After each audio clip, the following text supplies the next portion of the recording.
Hey,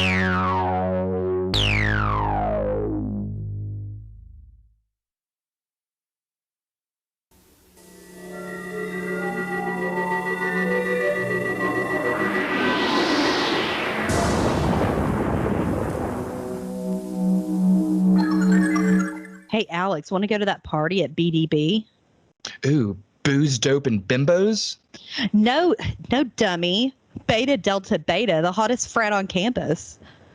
I heard those guys are real animals. Grrr. Ooh, yeah, they are. Hey guys, it's your favorite Final Boy and Girl, Alex and Emily, coming at you in a new episode of Gag Me with a Knife, a weekly podcast where we dissect, disembowel, and shred the best and worst slasher movies. This month has been renamed Pledge Month, as our podcast will be highlighting slashers that are all about that college Greek life. And for today's episode, we are going to be gagging on 1989's Rush Week. As always, Emily has the original and priceless VHS copy, so let's put on our Rush Week robes, grab those paddles, and hear what the back of that box says. Okay, yeah, let's do it. When Tony Daniels, an ambitious student reporter, goes in search of an exciting story for the school newspaper, she discovers the dark secrets of Tambers College. 3 beautiful co-eds have disappeared, leaving behind sordid nude photos and $100 bills, oddly marked with a sinister axe. Are the disappearances somehow related to the fraternity rituals of Rush Week? Or are they linked to the tragic death of the dean's daughter? Skeletons pop from every closet, and veiled threats are made as Tony follows a twisting trail of clues to an intense and shocking surprise ending. Filled with terror and suspense, Rush Week could be the biggest story in Tony's career, if she lives to tell it. 1980. Do you remember? I don't remember. 89, yeah. What are your thoughts? All right, so overall, I liked the cinematography. They were trying these weird Suspiria wannabe vibes or whatever. Blue hues, some scenes of vibrant colors. I was into it. I got it. I liked most of the music in it, with all these bands. Yeah, the music was really good. Music was mostly good except for one scene of this one song, but that vampire song that they played at that party, though, that was awesome. I want it right now. Yeah, that's by the Dickies. It's called Booby Trap by the Dickies. Oh, I like the Dickies. That makes sense. Was it actually the Dickies playing, or was it just? I don't know if it was them out there on stage, but yeah, it was their song. The only one I didn't really like was that something about a rat cage or a rat trap. Yeah, I know. And that girl's voice and her lip sync was awful. But anyway. Oh, it was. I was like, that girl does not have that voice. Voice at all. That doesn't match. You don't have Janis Joplin looking like Barbie or whatever. Yeah. But anyway, for some reason, I just love hearing people walk on concrete and hard floors. I don't know why I'm that fucking weird, but this whole movie was an ASMR dream to me, because all you hear is all this crunching concrete and leaves, and I loved it. Sorry, I can't.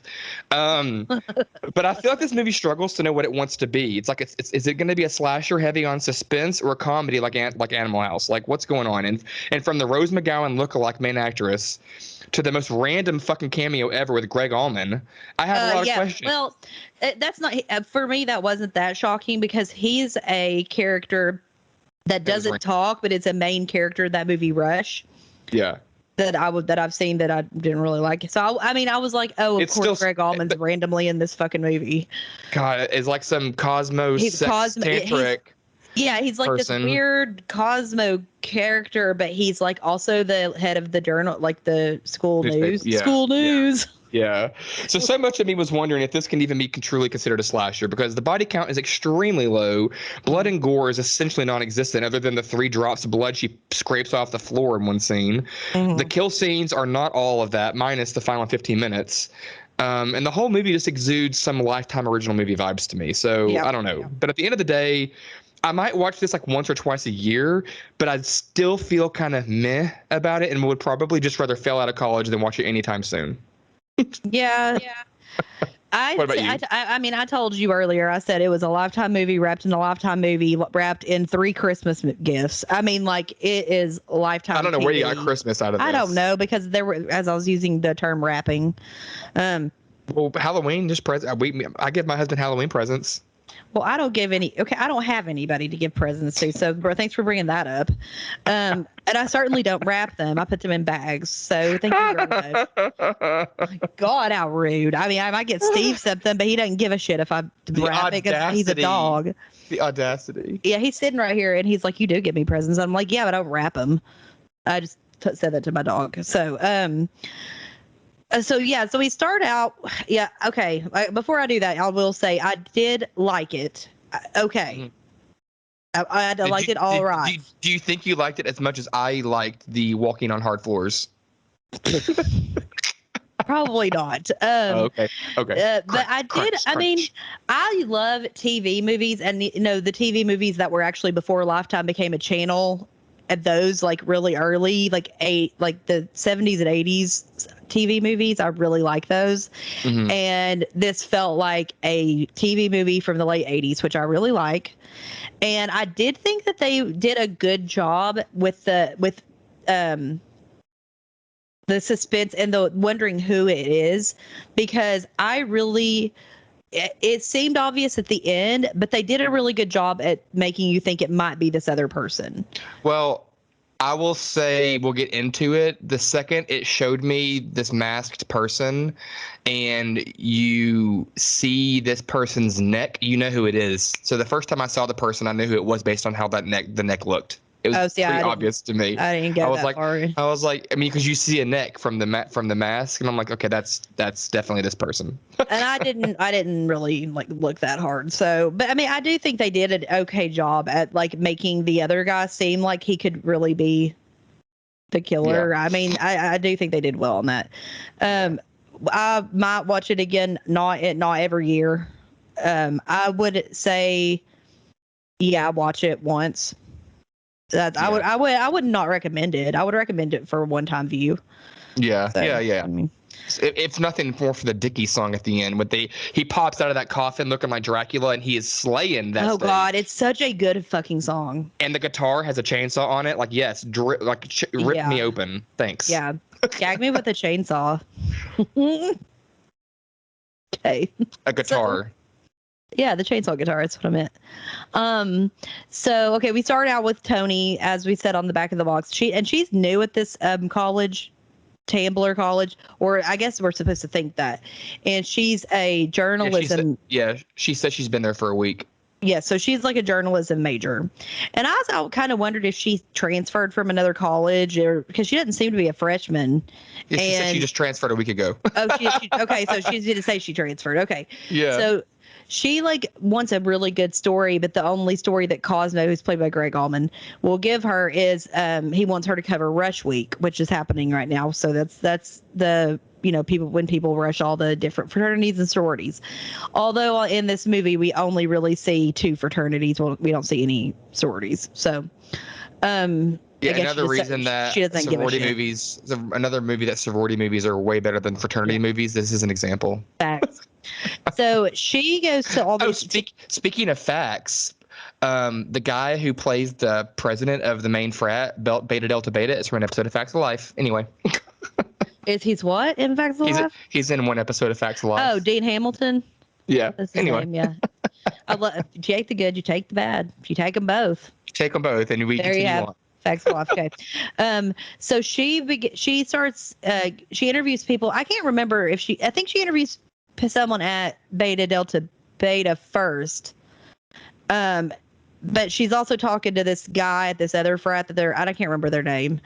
The other frat is Gamma Alpha Epsilon. And they're like really okay. Preppy. So if you watch the Animal House, this is basically taken straight from Animal House. Beta Delta Beta is the fraternity, the main fraternity in Animal House, and the other fraternity is the strict fraternity in Animal House. I mean, it's like completely taken from that.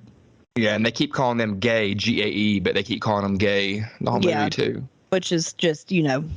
It's like the preppy. It's like the Gamma Alpha Epsilon is such a preppy looking It's like the preppiest fraternity I've ever like heard of in my life. Yeah, I mean it's seriously like these. It like is the other. sweaters and plaid and It polo. is the other. And, It is the other fraternity at Animal House. It is. I mean, it's just like it's exactly like that one. Like yeah, I'm just saying. even from their. Because I know a lot of people who still haven't seen Animal House. Or yeah, I know a lot. Well, if you haven't seen Animal House, you should probably watch it. It's kind of like a classic. But anyway, so while this is going on, while she's like interviewing people, we see this girl that's posing nude for this guy. Well, and before she's even posing, she's walking around campus looking all weird, and it's so dark, and there's not a single light on the entire campus. There's not a single light pole that's on. And yeah, then this all is of a sudden before people cared about rape on campus, I guess.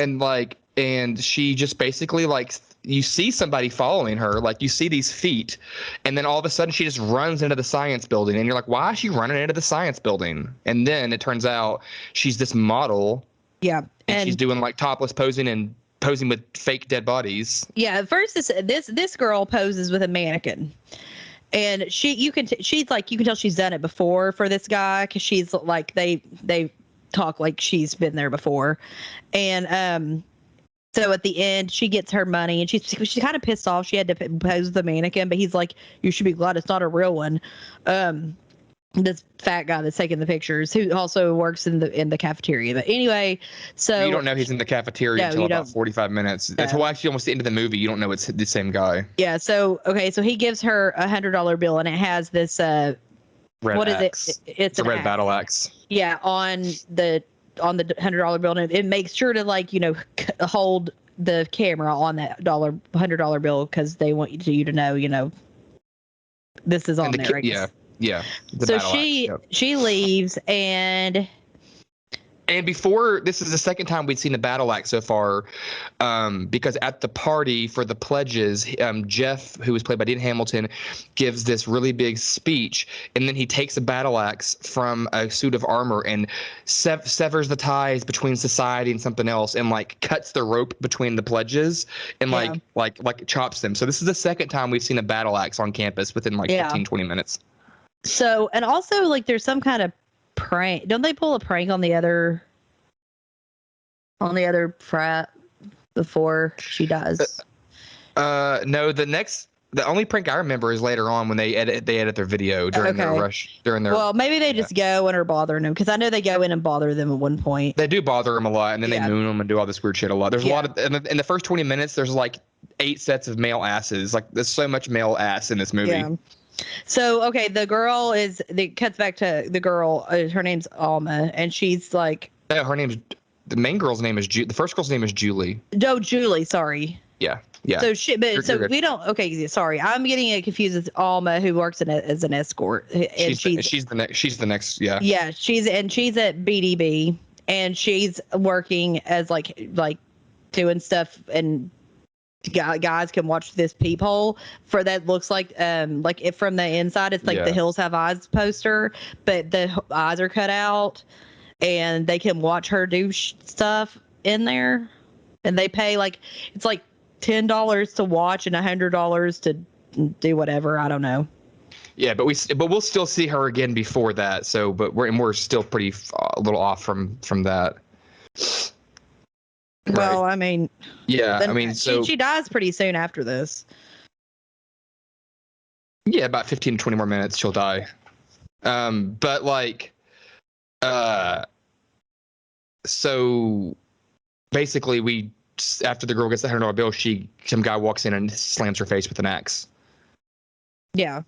Okay, and then basically, there's just some little random hijinks that ensue. Like there's an interlude with the school admin, with the girl, with the principal, the dean. Then there's a prank in the science lab, and then there's the reporter. Tony goes and talks to the dean, and she's like, he's telling her about Rush Week, and then basically on her way out, she sees a picture of a girl, and he's like, she finds out that it's his daughter, and she's like, oh, I'm sorry, because she was like, oh, she's very pretty. He's like, she died, and she's like, oh, I'm sorry, but that's all. We don't get any information on how she died at that point, so she just. But this is our first red herring, because he goes, yeah, you can be very close to a person and not know her, or him. Yep. So it's like something's going to come from that statement, and it does. And then right after this scene, or right before this scene, actually, there's a tantric sex scene with Cosmos and this girl named Alma. It's like, what the fuck is going on?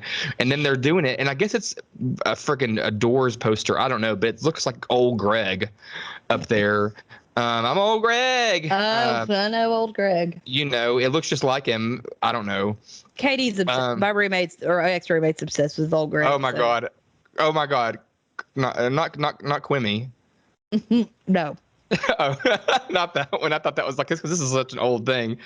But then we get to Katie Mosley. Then we get to the prank that another prank you're talking about, where they basically take the Gamma Alpha Epsilon video and like put like gay porn on it, basically, and they start like over video or sound overlaying whatever. And it's not just like students that are at this, because that's how it usually should be. It would just be students, but their parents are also there for some reason. Hell? It's so I don't know bizarre. why. And there's so there's just like gay porn on the thing, and I'm just like, rude. You know, it's like this is clearly homophobic and it's fuck. But it's also, but you expect that from 1989, so like I'm not gonna like. I'm not gonna be too hard on him for that, but it's like, why are their parents there? Why are the parents there? That's the biggest thing. Parents don't go to that. That's not. So yeah, even more. So there's even more male booty. And then Jeff's like finds Tony. Hey, you want to go back to my party? I just like she's like that was not cool what you all just did, and he's like, whatever, let's go back to my party. She's like, okay, like what, Tony? Get a spine. Like I don't understand. Yeah, I know. She flip flops so much back and forth. Like she could be super strong, but then all of a sudden she's like literally hypnotized by his dick or something. I know. I don't either, because she seems to like the way he acts. She does not seem. Like, it's just weird. It's weird that she would still be like, right now I get it because he's just now meeting her, and like when they are like at the bar, like I get that too. But like after he does a couple weird things, she's smart enough. She's a journalist major to like know that she's like it's weird, Also, yeah, he just pulls this rude, like stupid prank on these people, and she's like, okay, I'll go to your frat party. Hey, yeah. Please hope we're playing Edward 40 Hands. I mean, I don't know. Like she's just all cool with it. But then this is when we see this girl. This Barbie-looking girl, but she sounds like Janis Joplin over here, and I don't know what's going on. But I don't think it's a terrible song, but I think that it put with that girl, it was just odd. Well, and also put with Byron over there, he was getting it. He was. I like Byron. I really liked Byron a lot. His yellow perm was it had its own zip code. He was like Carrot Top before Carrot Top. 100 and yes, and God, it was ridiculous. He was. But he was like a cool Carrot Top. Like I hate Carrot Top, but like I like this guy. Yeah, and he keeps trying to talk to Jeff about like things. He's like, your responsibilities, and I'm like, what? So let's go back a little bit. Jeff, because we didn't really explain. Jeff is the he's BDB's like president. Yeah. And he's he's like Tony's love interest also. So we didn't say that before. So he's also Byron. Byron is his best friend. So yeah, I didn't say it was his best friend. But so basically he said it. Byron says it at some point. He's like, he's my best friend, but he's been acting weird. Yeah.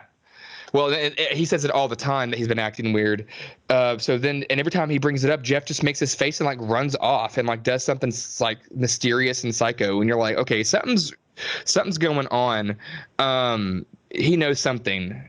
And you still don't know what he knows. So there's even more mystery and suspense, because you're like, the dean knows something, Jeff knows something, Byron's kind of weird, this one girl we just saw get axed, what's this battle axe on the dollar bill? So, and then to throw in the more confusion, then they throw in this side hustle business that you mentioned about them peeping through the Hills Have Eyes poster and charging this people to have sex. And then it just flashes to some random homeless guy in the woods. Yeah. For like 3 seconds. Then it flashes back to this girl having sex for money. I think she's definitely in on it. She's getting some of the profits. Yeah. And they trick her by bringing in this dead body, and she's like having sex with this dead body, and she's like, you can't row a boat with a limp rope. It is fucked. And I'm like, there's got to be like all kinds of laws being broken right here. And like, when she gets, necrophilia, and then she gets up and it's this, she's like, it's really cold, and it's this fucking old ass fat dead guy that they stole from So like I guess that right the there is medical illegal. area. Well, It was so disgusting. the bag that they popped out of during the prank at the beginning scene in the gymnasium was it's supposed to be that guy's body, but they hid in it, and that's when they did the prank. So they took his body, and that was it. And they'll just keep it in the freezer in the basement. Okay, this isn't a Buffy episode. I mean, what is it? That one guy goes, it's been in the freezer. But what? Oh, well, I mean, why? Really, give me some. What would you do for a Klondike? I mean, God. So she starts running away in like a leather jacket and like full ass thong and high heels, and she's being followed by somebody. You can see, like you can tell, and then the axe drops, and then boom, after like the longest stare down of a foot away, she finally gets an axe to the face. So But you don't see at all. Right. So I mean, it happens, but it's like not seen. Yeah. So rest in peace, Alma. Yeah, R.I.P. Alma. Then it's a new day. It's a new day. It's a new day. And Tori. Who's Tori? I'm thinking of Tori spelling because it's like a TV movie. Sorry. Totally. Yeah. Tori would so have been in the movie. Either her. Shannon Doherty. Candace Cameron Bure, Shannon Doherty, or Tiffany Amber Thiessen. Oh my God, Tiffany Amber Thiessen would have been so good in it. Like they would like, what if all four were in the same movie? Oh my God, I would roll over and die. I would be done with life. I mean, like, as soon as I bought this movie, I would just be bye. Yeah, like throw me on a stage, shower me with $100 bills of battle axes, and just slay my life because I would be dead. Oh my God, that's powerhouse. That's a dream. And now I can't even think about the rest of the movie. I want it so bad. Like this movie is sucky shit now. So now they're at this bicycle race the next day, which sounds like a goddamn plant show. Complete with silly hijinks. And this guy crashes and lands face first between a girl's legs up her skirt. What is this? Like someone just got axed in the face, and now someone's face just lands in someone's vagina. Like the pace, the tone of this movie flip flops just too much. Yeah, to me. Because that's a scene. That's straight up a scene from like Revenge of the Nerds. When they're doing, remember, the bike race and Revenge of the Nerds. I don't really remember the bike race, but yeah, it's like one of the main things because they're smart enough to make a pill where Takashi can't get drunk because they have to drink a beer after every he's round, and he's like everyone else is like passing out, but he's like can't get drunk. Yeah, so it reminded me of that. Anyway, I love Revenge of the Nerds. It's one of like my favorite movies, even though there's there's a rape in it, but I mean, like, you don't really realize that in the 80s. So anyway, now Tony's visiting Sarah, who is the roommate with Julie, the one that was posing with the mannequin and getting the $100 bill. Yes. And she's like, she's just talking to Sarah, and she finds this notepad, I guess, of like all like kind of like a receipt book of all these $100 bills. Yeah, and they all have axes on. Yeah, and she's like, where did she get these? And so Sarah finally, because she didn't want to like really say, because she didn't want to get her in trouble, she's kind of like, well, I don't know. And then she was like, well, actually, just she would kill me, but she's been doing this, and that she had met this guy through Alma, the escort, and that she had been, taking pictures or whatever.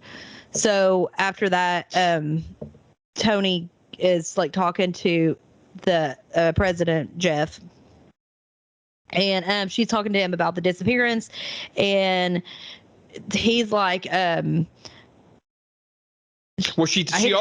Sarah immediately tells also Tony that she's been going to room 302 in the science building. Oh, right. So then all of a sudden, she also finds a note saying science 302 and she asks Sarah about it. Yeah, that's what it is, because she finds like a little piece of paper, like it's not a post-it note, but it might as well be, that says science 302.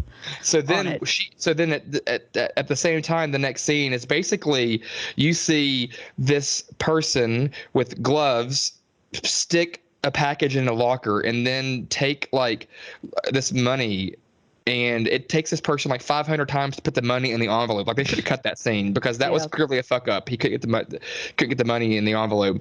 And then it flashes back in the same school where Tony is, and she goes to science room 302 and she sees 3 drops of blood and starts scraping them off the floor. Meanwhile, that scruffy homeless man just shows up in the doorway, and then he runs off. Yeah, he has no purpose in this movie. I think that's the last time you even see him. I and I still know. don't know. I don't know why he was ever involved. I No really need clue. someone. I No guess, clue. like Why? I mean, did they cut a scene where he was? I mean, clearly they want him to be a red herring, but it doesn't work when he doesn't make any sense to be in the movie. So she leaves the building, and Jeff. It's at nighttime, and Jeff is just sitting there. He's dressed in he's so weird. In like a denim outfit, but he's wearing the same fucking black gloves. Yeah. And they're like very weird. They're like motorcycle gloves with like the holes on the tops of the. Well, and we find out later that that's why he's a motorcyclist. Yeah. But but it's still just weird. So she's like trying to. She tries to like talk to him about it, and he's just like dismisses her. And he gets all weird again. He's like, nah. He basically pulls a freaking Ricky from Sleepaway Camp and like throws his hair away and storms off like the. But not as cute. Not as cute. Well, because I was when I was little and saw Sleepaway Camp, I was like, I just was in love with Ricky. I thought he was the cutest thing. Yeah, give me an R. Yeah, you got that R. You got that R. Give me an I. Yeah. Okay. But at the same time, when Jeff is being all weird, he's still trying to like romance her, which is very odd because it's very odd. It's just like, and the oddest thing about it is she likes it, but he's being weird. He's like, he goes from being he's like bipolar as shit. It's like he goes from being fucking weird, and then the next scene, I mean, not the next scene, and the next second he's like trying to woo her, and I'm like, what are you? And then she's like eating it up, and I'm like, this character has not been fleshed out correctly. Sorry, guys. Sorry, people that wrote this movie, but Tony is not fleshed out. Like you need to decide if she's weak or if she's strong, because you can't go this isn't okay.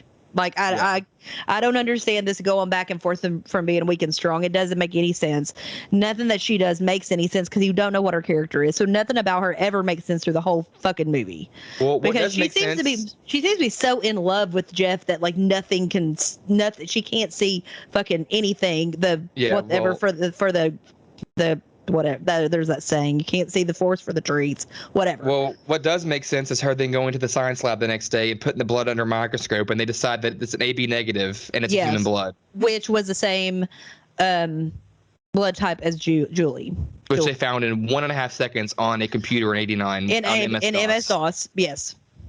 So because one girl knows how to get in through the back door of the MS-DOS computer, and that's the way you get in without a password and the blah blah blah whatever. So and why the hell? Listen, I don't even remember what my blood type is. My mom doesn't know what my blood type is. I did a test, like I bought a test recently, a year ago, to like figure out what it was, and I don't even remember, and I lost the thing, so I still don't know. And and I don't know what college asks for your fucking blood type. None. You don't give it. Like, I've never given my blood type. Maybe they did in the 80s. And any type of school has never taken my fucking blood type ever. Maybe they did in the 80s. Whatever. Anyway, I called my mom and I was like, "Hey, what's my blood type?" And she was like, "I don't know." And I was like, "Well, thanks." Like, I was like, and then I go, "Okay, bye." And she was like, "Bye," and just hung up. It's like a normal conversation. I was like, "You're an asshole, like, for not knowing my blood type. You're supposed to be my mom." She is a really good mom. Hey, Mom, she listens to this. So anyway, love you, Mommy. Then we're back to the campus, and it shows the creepy guy at the cafeteria, like basically the guy that's taking the picture. It's the guy we still don't know. We still don't know that yet. Yes, we do. We see him in the first scene taking the pictures. You see him, but it never shows his face until the second girl gets killed. Oh, I thought I saw it in the first one. No, it shows his face when the second girl gets killed. Like, you see a side panel, and you can kind of tell, but you might assume. And then also the lighting sucked on one version I had, and I could see it a lot clearer on my Blu-ray re-release. The one I did, I could tell. The one I did, I could tell who it was. Yeah, but I mean, it doesn't show him full on until the second one. Okay, so basically, you're like, you still don't know what this is going on. You don't know. She's like, he's being real weird, but he also asks her to go on a picnic with him, and she's like, okay. So we Wait, what? see them go on this. The picnic is like still, it's like 10, 15 more minutes later. Yeah. So Because right now, yeah. she's topping up her first report. She's continuing her report now after this nighttime cafeteria scene, which is weird in itself. She's back in this dark ass library or somewhere, topping up her report. Her computer screen goes blank, and then up pops a message that says "Death purifies," and then the phone rings and no one's on the line. And she thinks it's Jeff because earlier she got a same thing happening to her in the daytime where he sent her a poem. Yeah. Roses are red, violets are blue. Most poems rhyme. This one doesn't. So she thinks it's him because I'm sorry, that's really funny. Because she knows how to hack into everyone knows how to hack into these computers. Yeah, everyone in this is a hacker. So as a freaking hacker, it's like we're all freaking Angelina Jolie all of a sudden.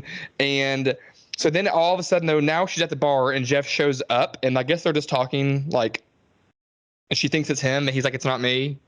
Like, or that's about it. And then we get my favorite cameo in the movie. Dominic Braskia or whatever. Oh yeah, he's he is the fat kid in Friday the 13th Part 5 who gets killed, and he's also the director of Evil Laugh, one of my favorite movies ever. So he's also the spokesman for Snickers in the 80s. And he's dead now. So yes, but he was in it, so I was like, yes. Yeah, he's in it more than once too. You see him like two or three times. Yeah.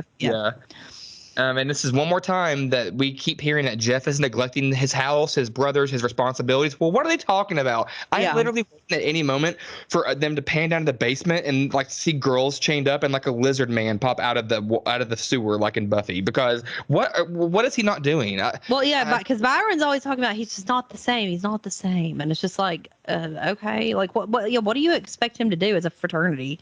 I mean, it looks like he got that party together. I mean, like unless you did it, like, and if you did it, then like whatever. I mean, like. Well, then this is where Byron finally tells Tony. He's like, Jeff was dating the dean's daughter. Yes. She was murdered at the science building. And dismembered. A year ago today. Dismembered a year ago today during Rush Week, and her name was Laura. And that's where they would meet. So that's where Jeff, because the dean did not like Jeff, so they would meet in the science department. That's where they were like had their rendezvous, and so Jeff found her. Yeah. And so it's murdered. And then the next thing you know, we're bebopping along on a motorcycle to the I know. It's like one of the best songs I've ever heard in my life. I mean, she is having a good time. That song is like straight out of Fraggle Rock or something. I don't know, but I was she did not have a helmet on. No, they did not. Wow. And then they're going through to their picnic scene. They have this little sexy scene, and when she's like her hand is like on his member, and she's like, "Tell me about your dead ex." What?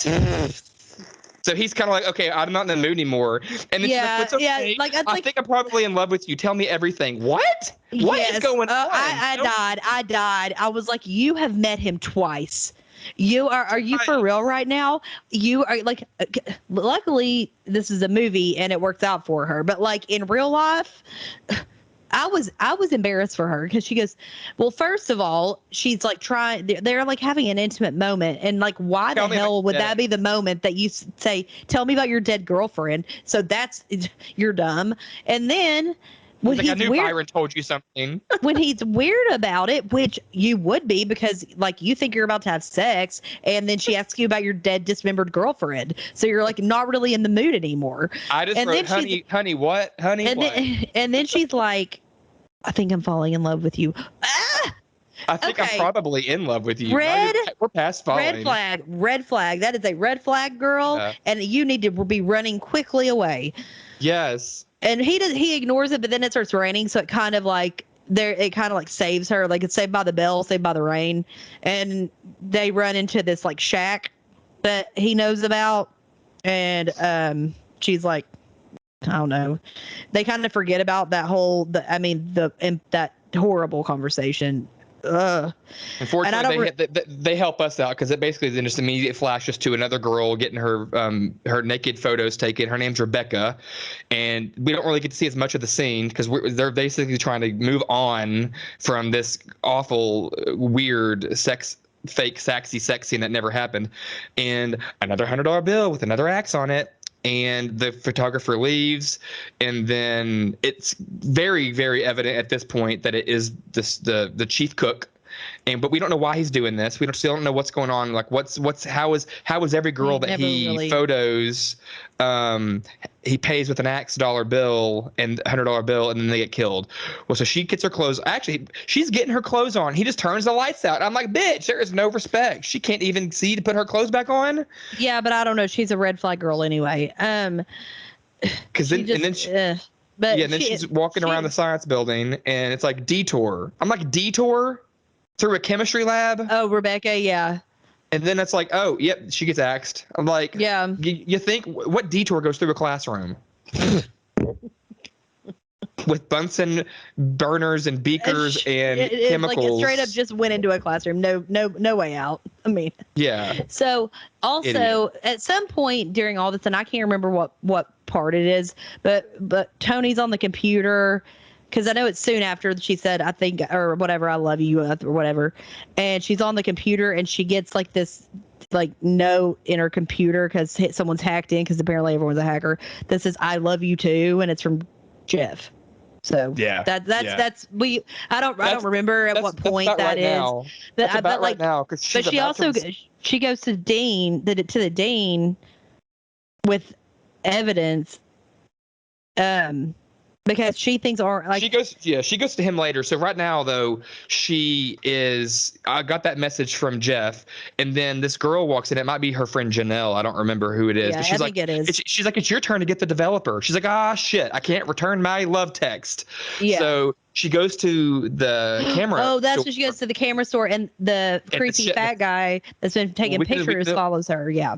We can just call him the cook, the chef, or Arnold, which is his name, now that we know his name, because he says, hi, if you're into modeling, here's my card, and you see the axe, like, and here, go ahead and like prepays her $100 or something. He takes it away. So she's like, oh, so she goes back to the school and finds an address directory, and basically looks up his address either from his phone number or his name, not sure. I think, yeah, who knows. It's just. And then she breaks into his house. There's all these photos around, lots of sexy photos, poses with fake dead people like Julie had. She breaks into another room, and it's like, now you're wondering, like, is there some sort of like even further something happening with necrophilia? Because by the way, with Rebecca, she was actually posing with a dead body in the second girl, the one that like had to take the detour. Yeah, so it's like there's a like necrophilia vibe coming in. Yeah, because the first one and the first picture with Julie, it's just a mannequin. He's like, you're lucky it's because she was like didn't feel comfortable with that. He's like, it's lucky it's not a mannequin. But when Rebecca did it, it was a ball, they had shaved. It's like it looked almost like a mannequin, but it was a dead body. So she breaks out of the house after like this little like 5-minute tense thing. Is he gonna find me? Is he not gonna find me? And then she goes straight to the dean. And he doesn't give a shit. He's basically like, he doesn't care. He's like, this is my chief They fire him, but that's it. But yeah, it's just like, and then she goes out, and then she sees Jeff, and she's like, the dean didn't give a shit. And he's like, well, should he? It's like, why didn't you let it go? He said, why does nobody care? He says just because just because someone's a sexual deviant doesn't mean they're like a killer. And I'm like, okay, but like, shouldn't you investigate it a little more, since like these people are dead? I mean, whatever. It's fine. Okay. And now it's basically like, oh, by the way, as usual, we have a fight, blah, blah, blah. Hey, time for a party. Yeah. So there's this party. He's like, dress up. And we see all this fog, a hearse and robes and candles. And I'm like, what is going on? And they're like, BDB. BDB, carrying something in the house. Byron dressed like a French Freddy Krueger with a cowboy handkerchief and a beret. Yeah. Mm-hmm. And basically then Tony calls the cook, and she's like, hey, she's trying to set up like a sting operation. It basically is what it sounds like. And she doesn't realize that he does remember who she is, because she left her card at his house on accident in her kerfuffle to get the fuck out of the house. And he's like, I know who you are. So then you're like, okay, what's going on? Well, then it's this, and then it's the Dickies. Then it's like, then we get the really good song, because we're at the booby trap song Rager. Yeah, they're at the party. Someone sneaks into the frat, look like Norman Bates' mom. What was the song called again? Booby Trap by the Dickies. Okay. Yeah, that person that came in dressed like Norman Bates' mom. Yeah, it was real creepy. And then I'm like, okay. So then she's calling the police, the campus police. They don't believe her, so she calls the dean again, and he's not there. So in my mind, I was thinking, I wonder if he's the guy dressed up like Norman Bates' mom. Of course, it wasn't, but then it was the president of the other fraternity. The fraternity, yeah. Yeah. And basically, there's this cat and mouse type scene right now going on where Tony and the cook are both in the school. He opens one door, she goes into one. It's like this really kind of stupid scene. But while that's happening, we see what in Jeff's room, we see all these clippings of this dead girl, his ex-girlfriend, and it's almost like a tribute kind of thing. Yeah, it's like a vigil or like a vigil, yeah. Or what's the word? Like I don't know what the word is. Like tribute. I don't know. You know, no, like when someone has like it's more creepy than that. When someone like has a whole thing. Yeah, shrine. So then Janelle hacks into the fucking computers and she's like, Tony, if you read this, hit enter. Jeff, whatever. She's like, what the hell? He's like, I just I can't understand this whole hacker stuff still. But then the killer finds her. Oh, sorry. Right before this happens, you realize it's not the cook because he opens the door and gets axed in the face or the chest. So he's dead now during this fake scene. You're like, okay, well, the red herring that it's a cook the whole time, it's not him. So you're thinking, well, it's clearly going to be Jeff. Maybe Jeff went crazy and killed his girlfriend, and maybe Dean's not answering because Jeff's killed him. We don't really know. But then the killer. I mean, Jeff's been acting totally fucking balls crazy. Yeah. And then the killer finds her and the chase begins, and they end up in a few different rooms and they play hide and seek, and then they end up in this furnace, which is like I'm sorry, they're like all these scenes, like every single one of the rushing scenes, through them, but like, they take forever. They take for fucking forever. And the furnace is like we just saw the Freddy Krueger thing, and we get it now. We're even more Freddy Krueger here. Yeah. But then it shows the killer again. And I'm like, okay, I know definitely who this is. This is like the third time I've seen this killer's neck. I can tell it's an old person, right? Yeah. So then she sneaks up on him and he hits him on the head, but it's not an old person. It actually is Jeff. And I'm like, oh, well then shit. Never mind. Then, surprise, after she runs back there's another guy dressed in the exact same. She turns around and he's right there, dressed just like him. And here's good old Neck McGee, and is the dean. And the dean, so basically, he's basically like, yeah. And he basically just says he's been doing this to purify the campus of sinful women. You called that other guy Shoulders McGee in the last episode. Whatever. Who was that? I don't know. Who was it we called Shoulders McGee? Oh, it was probably the girl. It was the girl from Sorority House Massacre. Oh yeah. Yeah. It was Kimberly. It was Kimberly coming out of the shower. You called her Shoulders McGee. So he basically Neck McGee. Neck McGee / the killer basically says he's been killing these women because they're taking nude photos, and he did it. He killed his own daughter because she was taking nude photos. No, he killed her because he was like meeting Jeff to have sex. I mean, she was modeling as well, though. But they would always meet in the science wing too. Yeah, so he kills her. Okay, that part's confusing. So he kills her. Well, it's just sinful, I guess. Whatever that means. Yeah, whatever. Yeah, she's just being sinful. Okay. Like we thought it was crazy, stupid in Nightmare Beach when he didn't kill his daughter, but he should have. I know. And this he one, was the one going straight up in his face being sinful. Yeah, and in this one, he does kill his daughter. I was like, what is going on? I don't get it. But basically, there's a struggle. You think they're dead. You don't think they're dead. Then he's not dead. Then no one's dead. Also, and then, let's say who it is. We said it was the dean. Oh, we did? Okay. Sorry. Yeah. Okay. I thought we did. It's the dean. Yeah. I didn't remember us saying that. Sorry. I just remember saying that. I thought we were calling him Neck McGee until like we gave the big reveal. Sorry. Even Neck McGee killed his own daughter. That's Neck McGee / the dean. I'm looking at IMDb. His name is Neck McGee III.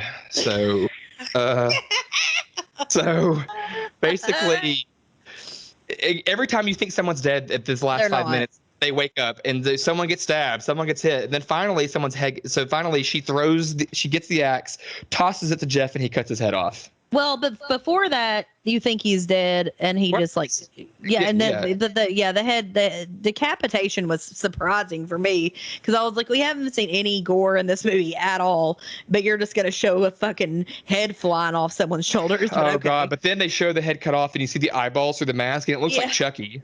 yeah. Like it looks like Chucky's eyes. I'm like, Still what not is as bad. this? Still not as bad as He Knows You're Alone, but I don't know. That was a pretty bad. This one had a mask on it, and it was still pretty terrible. well, I mean, I don't And now know. this is what I don't understand. Now they're like, the cops are like, see, they flash forward instantly to like this frat house again, and they're all just like on the porch waving like they're on the Oh goddamn yeah, Munsters. oh yeah, oh yeah, and it's like it's dark inside, and they're like, "Thank you so much." Oh my I'm god, like, for thank you. And then the campus cops are like, see, they don't seem that bad to me. I'm like, what? yeah. So that ending to me was totally. And they just leave, and as soon as they leave, there's this song that starts playing, and Tony jumps into Jeff's arms, and then the lights come on inside, and they're really partying inside. Another Woohoo! yeah. Woohoo! The Ah, the end. It's like, okay, cool. Like, what kind of fucking ending is that? I don't know. Yeah, the ending was so rushed. So rushed, and that's right there. The fact that it didn't end in a very high, solid like note for me is the reason I can't like it more. I just don't. I mean, I think it definitely ended in a way that was shocking to me, but like not in a good way. It's like really? I mean, I would have rather if they were going through this whole Freddy obsession in the last 20 minutes. I would have rather someone been ripped through a window looking like a doll. Yeah, I don't. But I mean, it ended like a movie like Animal House or Porky's would end, and like, but I'm watching a horror movie. I'm not watching like a comedy. It ended like a movie that should have gone to the next scene. Yeah, yeah. Like there should have been another scene. Yeah. So what do you rate it? So, well, real quick, we have 5 deaths in the movie. We have Julie, sorry. I thought we'd rate him first. Sorry. Julie, Alma, and Rebecca were all axed. Mhm. Arnold was axed, and the dean was cut off. Like that's very low body count.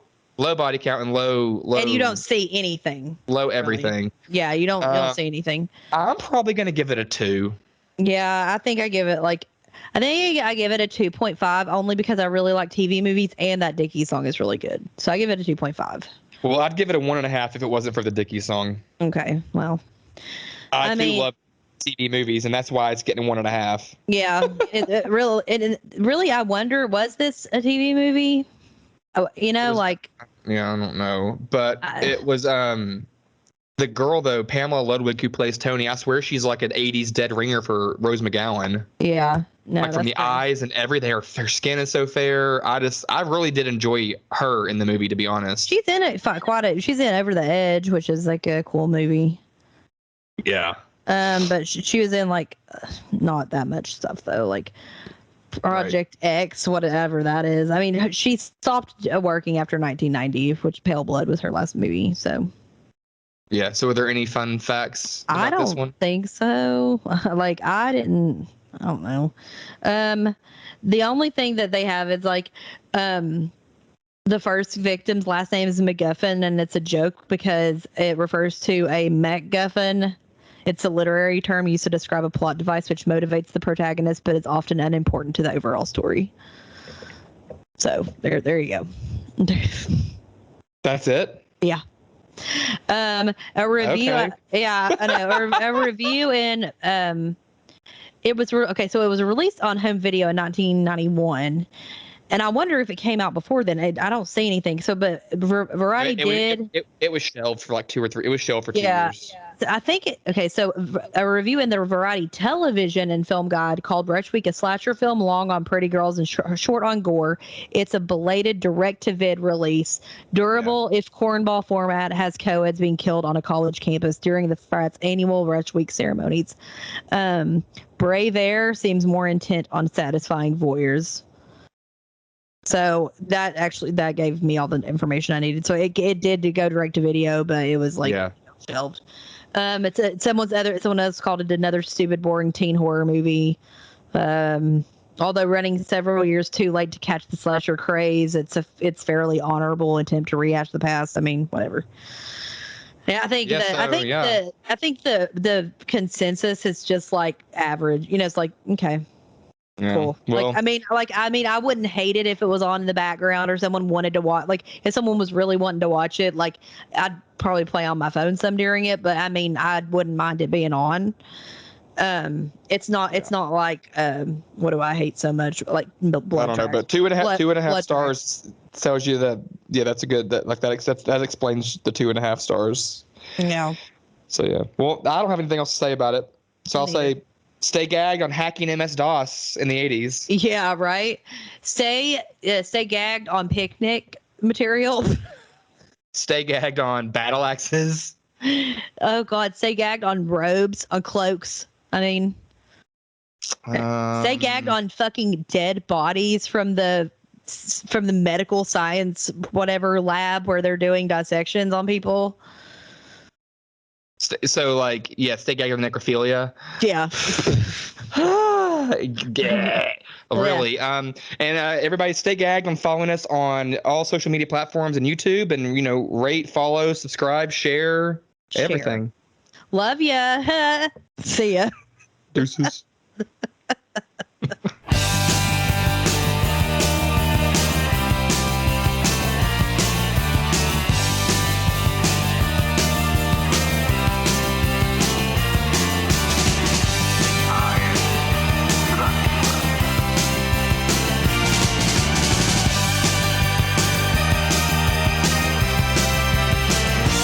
Stella's a vampire. She has an awful way of leaving a calling card. Sing along by the campfire. She'll leave her mark while she's stealing your heart. Forget her lies about not drinking wine. And loving her, you're gonna turn blue. Her bad dance smells like a thought on a rose. I'd wear her across the pipe for you. If you wanna date her, you better get her home before she sees the first light of day. But sooner or later, the best laid plans of mice that then go astray. She's the kind of girl, put your head in a whirl. She's bound by traditional Victorian world. The daughter of the devil and the mother of pearl. I dared her alone if I were you. Like the back, it's a back, don't look back, it's a booby trap, booby trap. Don't look back, it's a back, it's a booby trap, booby trap. Don't look back, it's a trap, it's a booby trap, booby trap. Don't turn around, or she'll surely roll you over. 'Cause there's no doubt about when I found out I got wild.